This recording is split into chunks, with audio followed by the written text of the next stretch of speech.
It is to undermine. It is to belittle. It is to underestimate anything which is below the ending. Anything below the ending, for you, you undermine it. The high affairs. Ponder here. The person who has ulu al-himma, he belittles, he undermines anything below the high affairs. He belittles it. And the person is in the quest and the search of what? The high ranks, the high position. And the person also, what does he do? He belittles the efforts that he or she is exerting. And the person belittles even the middle affairs. And even if the issue is like half-half, bayna bayn, nope. Is it ma'ali al-umur? No, I don't like it. I just want the best. That person seeks the final goal. And the person also puts down what he has already got. And he exerts everything he has. What does al-himmatul aliyah mean together? It means the following, inshallah. It is an-niyatul sadiqah. It is to have a good intention. Wal-azmatul jazimah. And it's to have a strong determination. وَالْإِرَادَةُ الْقَوِيَّةُ الرَّفِيعَةُ. It is to have a strong will. وَالرَّغْبَةُ الْأَكِيدَةُ. And it is also to have a strong desire. In what? فِي التَّحَلِّي بِالْفَضَائِلِ. To adorn yourself with virtue. وَالتَّخَلِّي مِنَ الرَّذَائِلِ. And to give up and abandon bad traits. Let me repeat that one more time. Al-himmatul aliyah is to have good intention. It's a person who has good intention.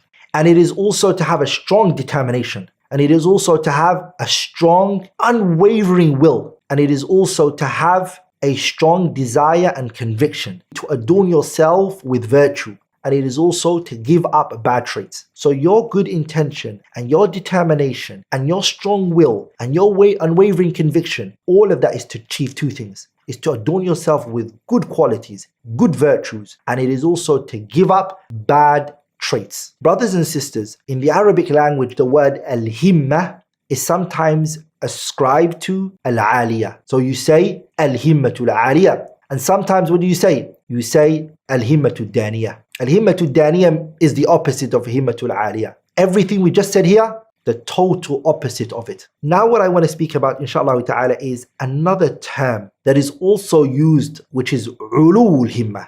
What does ulu al-himma mean? Al-Jahid, Mu'tazili, he gave a good definition in that regard. He said, هو استصغار ما دون النهاية من معالي الأمور. It is to undermine, it is to belittle, it is to underestimate ما دون النهاية, anything which is below the ending. Anything below the ending, for you, you undermine it. من معالي الأمور, the high affairs. Ponder here. What he's saying here is the person who has ulu al-himma, he belittles, he undermines anything below the ma'ali al-umur, the high affairs. He belittles it. وَطَلَبُ الْمَرَاتِبِ السَّامِيَةِ. And the person is in the quest and the search of what? The high ranks, the high position. وَاسْتِحْقَارُ مَا يَجُودُ بِهِ الْإِنسَانُ عِنْدَ الْعَطِيَّةِ. And the person also, what does he do?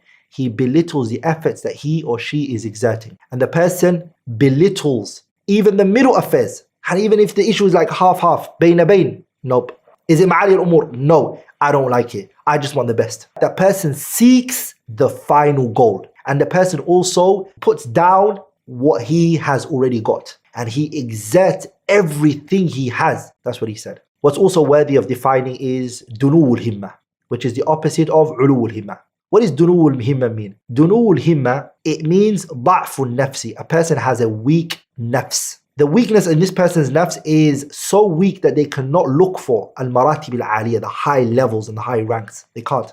This person, his desires is very short. Like you hear some people who will just say, I want to go Jannah. That shows you don't have high aspiration. What should you ask for? The Prophet told us it. The Prophet was teaching his companions. He said, إِذَا سَأَلْتُمُ اللَّهِ, if you're going to ask Allah something, فَاسْأَلُوهُ الْفِرْدَوْسِ. The Prophet said to his companions, if you're going to ask Allah, ask him for Firdaus. Because he was teaching his companions to be what? To have high aspiration. Some people will say, Wallahi, فَمَنْ زُحْزِحَ عَنِ النَّارِ هُوَ أُدْخِلَ الْجَنَّةَ فَقَدْ فَازَ. Anyone who's taken out of the, protected from hellfire and just put into Jannah, that's it. That's all I want. No. You're a mu'min. You're a believer, inshallah. Have high aspiration. You don't just want Jannah. You want the highest level in Jannah. You set yourself that high level. And that's how the Sahabas were nurtured by the Prophet ﷺ. In simple terms, dunu al-himma is three things. If you have those three things in you, you have low aspiration. What is it? إيثار الدع. You give precedence to relaxation. I just want to relax. That's one. والرضا بالدون. And you're content with low things, below the mark. You're content with that. والقعود عن معالي الأمور. And you sit back from the high affairs. You will sit back from it and watch it come and go. If you have those three, any of those three, then you have dulul himma. Your aspiration is low. Now I'm going to speak about the people when it comes to aspiration. The types of people when it comes to aspiration is 4 types. And as we know, Allah subhanahu wa ta'ala told us in the Quran, He says, Inna sa'yakum lashatta. Indeed, your efforts are diverse. Allah says that subhanahu wa ta'ala. The people are different when it comes to their efforts. Allah is already telling us that in terms of ulul himma, people are different. They're not the same. Inna sa'yakum lashatta. Indeed, your efforts are diverse. People are different. The types of people when it comes to high aspiration are these 4, as Muhammad al-Khadir mentions, rahimahullah ta'ala. The first one is رجل يشعر بأن فيه الكفاية لعظائم الأمور ويجعل هذه العظائم همته. It's a person who feels that they have what it takes to achieve those great things. And they don't just believe it, they work towards it. They go out there and they look for it. Those are the ones which the poet said, وَإِذَا النُّفُوسُ كُنَّ كِبَارًا. If the soul has high aspirations, the poet said, تَعِبَتْ فِي مُرَادِهَا الْأَجْسَامُ.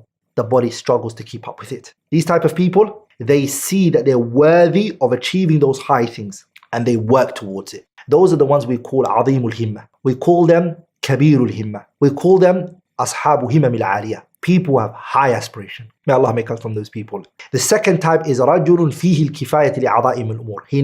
He knows that he has what it takes to have high aspiration. He knows he has it. ولكنه يبخس نفسه. ولكنه يبخس نفسه. But what does he do? He harms himself. He tricks himself by doing what? He harms himself by seeing that he can do it. He has what it takes. He's got the brain, he's got the energy, he's got the lifestyle, everything. But what does he do? I don't want to struggle.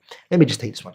This is the total opposite of the first one. He's got saghirul himma. His aspiration is very low. He's got what it takes to do it, but he doesn't want to go do it. The third type of person is رجل لا يكفي لأعضائه من الأمور. A person who knows that he can't do those things. He knows he's not cut for it.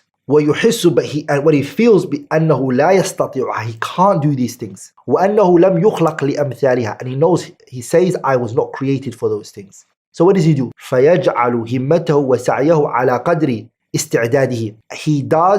He places his aspiration in that which he knows he can do. He knows he's not cut for those things. He doesn't throw himself into that. This individual, we will say he is a person, a man or a woman who's بصير بنفسه. He's got insight of himself. متواضع في سيرته. And he's humble in his biography. بل الإنسان على نفسه بصيرة ولو ألقى معاذيره. He doesn't bite more than what he can chew. The fourth one is لا يكفي لأعضائه. He's not cut for any of these things. He knows that he hasn't got it in him. ولكن يتظاهر. But he shows the people. He pretends to the people بأنه قوي عليها. He shows the people, he says, I can do it, that's me. مخلوق لأن يحمل أثقاله. I was created to carry those burdens. And that is what the great scholars of Islam call فخور. They call this person فخور. As Allah said, ولا تمشي في الأرض مرحا. It's a person who's فخور, who's متكبر. He's متعظما. He just bigs himself than what he really is. Those are the 4 types of people when it comes to high aspiration. Take time, think about it. Which category of those 4 do you think you fall into? I'm going to stop there, inshallah ta'ala. Anything which I have said that was wrong or incorrect is from me, shaitan, and Allah and His Messenger are free from it. Subhanak Allahumma bihamdih. Ashhadu an la ilaha illallah. Astaghfiruka wa atubu ilayh.